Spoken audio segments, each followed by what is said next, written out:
Olá, quinto ano. Vamos a mais uma aula de religião. Estamos no capítulo 7 do livro de religião de vocês, na página 18. E nós vamos falar sobre defensor da palavra de Deus. Houve um grande defensor muito conhecido, que esse defensor se chama Martinho Lutero.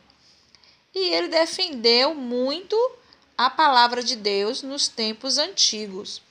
Vamos conhecer um pouquinho da sua história. Martinho Lutero, ele nasceu em 1483 e veio a falecer em 1546.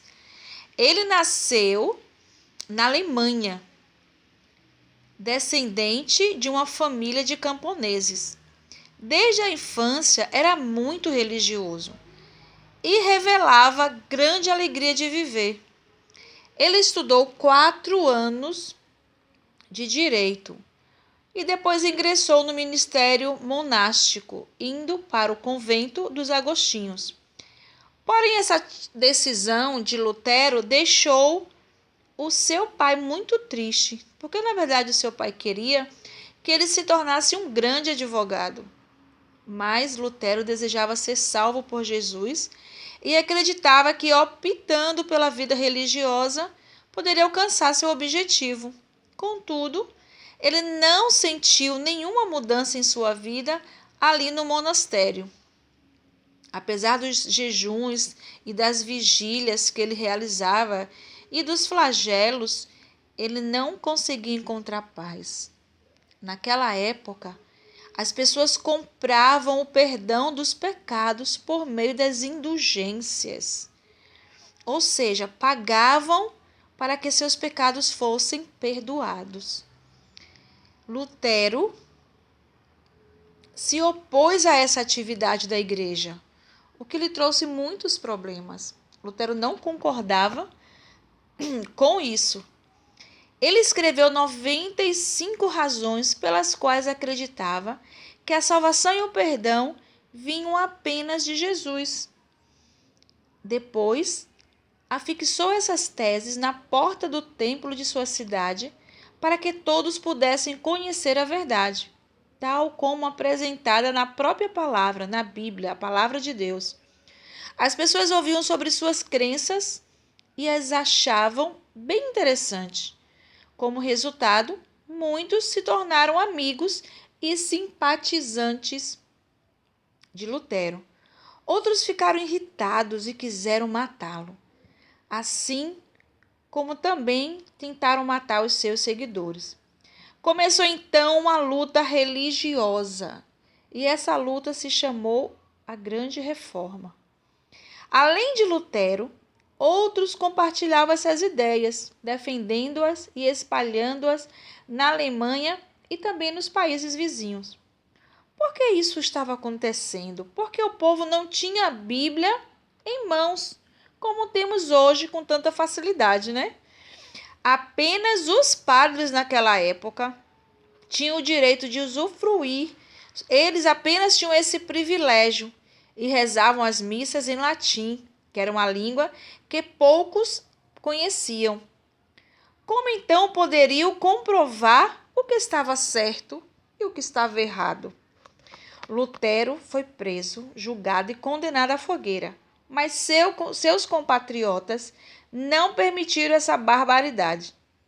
Ele morreu, na verdade, aos 63 anos. Por quase 30, ele foi o líder de um dos maiores movimentos religiosos da história. Traduziu a Bíblia para o alemão, a fim de que o povo pudesse ler as mensagens ali contidas. Ele compôs também muitos hinos bem inspirados, como o famoso Castelo Forte. Esse foi um dos hinos que ele compôs. E foi uma inspiração para aqueles que também entraram na luta para conhecer as verdades de Deus. A Lutero também devemos a ideia de construção de escolas paroquiais. Seu desejo era ver todas as crianças aprendendo a ler para conhecer a palavra do Senhor.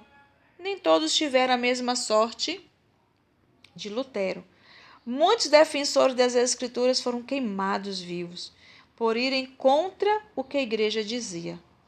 Esses homens entregaram a vida para que outros pudessem conhecer os planos divinos para a humanidade. Felizmente, hoje não acontece mais isso. As pessoas não são mortas por quererem seguir a palavra de Deus ou seguirem as mensagens nelas contidas. Mas existem muitas pessoas que precisam ainda também conhecer as verdades contidas na Bíblia. E Deus quer, assim como ele escolheu Lutero para proclamar a mensagem, as boas novas, ele também escolhe a mim e a você para proclamarmos as boas novas de salvação. Então, que nós possamos aprender cada vez mais o que diz as Escrituras, a palavra de Deus, porque hoje nós temos acesso, nós podemos estudar a Bíblia a hora que nós quisermos.